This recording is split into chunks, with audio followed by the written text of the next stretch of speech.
সেলিম, মা সেলিম কই গো? ওর জন্য একটা জামা কিনে এনেছি। যার জন্য এনেছি সেই তো নেই।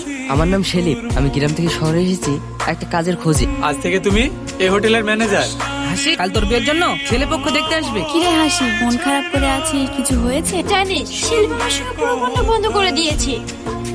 তুমি সেদিন রাতে সেলিমের বাইকের পেছনে ছিলে না? তোমার নাম কি? তুমি কি জানো সেলিম কোথায় গিয়েছে? আজ কয়েকদিন থেকে ওকে খুঁজে পাচ্ছি না। কি বলছেন আপনি? কিছুদিন আগে ও আমার সঙ্গে রাগারাগি করে জেল থেকে চলে গিয়েছি। কোনো যোগাযোগ রাখেনি। ভাই, আমি সেলিমকে খুব ভালোবাসি। তুমি যেমন সেলিমকে ভালোবাসো তেমন ও আমার আদরের ছোট ভাই। ওর কোনো ক্ষতি হতে দেবো না। তুমি নিশ্চিন্তে বাড়ি যাও, আমি দেখছি কি করা যায়।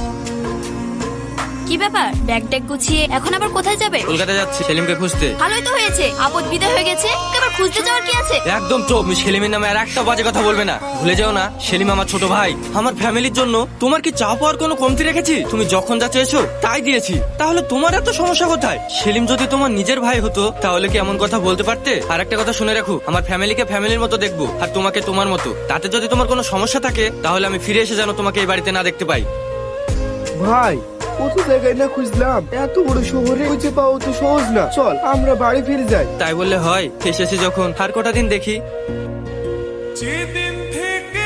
আলিফ, ওই দেখ সেলিম। সেলিম ভাই, তুমি এখানে? তোর খোঁজ করতেই তো কলকাতা এসেছি। এই কদিন থেকে তোকে কত খুঁজেছি। চল বাড়ি চল। না ভাই, আমি বাড়ি যাব না। এক পাগলামো করিস না।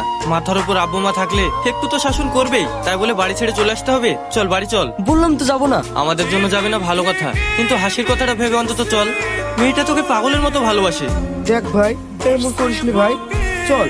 সেলিম, মান অভিমান সবার আছে, তাই বলে তুমি তোমার পরিবারকে ভেবে কষ্ট দিতে পারো না। না না, আমরা তোর কেউ হই না। ওর কাছে ওর জেদটাই বড়। ও অনেক বড় হয়ে গেছে। তোকে কত কষ্ট করে মানুষ করেছি। নিজের যতই কষ্ট হোক তোকে একটা খড় ভেঙে দুটো করতে বলি। আমি এখন বুঝতে পারছি আমি যাকে সব থেকে ভালোবেসেছি, গুরুত্ব দিয়েছি, তার কাছে আমার কোনো দাম নেই। ও যাবে না রে। ভাই, ভাই তুমি একটু দাঁড়াও, ব্যাগটা গুছিয়ে নিয়ে আসি। মা, বাপ, তুই আমাদের ছেড়ে কোথায় গিয়েছিলি? সেলিম, আব্বু, তুমি আমাকে ক্ষমা করে দাও। আরে পাগল ছেলে কোথাকার। পৃথিবীর কোনো বাপই সন্তানের কোনো দোষকে দোষ মনে করে না। আব্বু, সেলিম ভাই, তুমি আমাকে ক্ষমা করে দিও।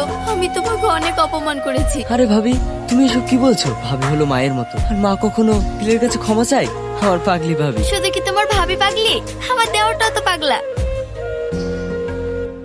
তাহলে একটা ভালো দিন দেখে বিয়ের দিনটা পাকা করে ফেলুন।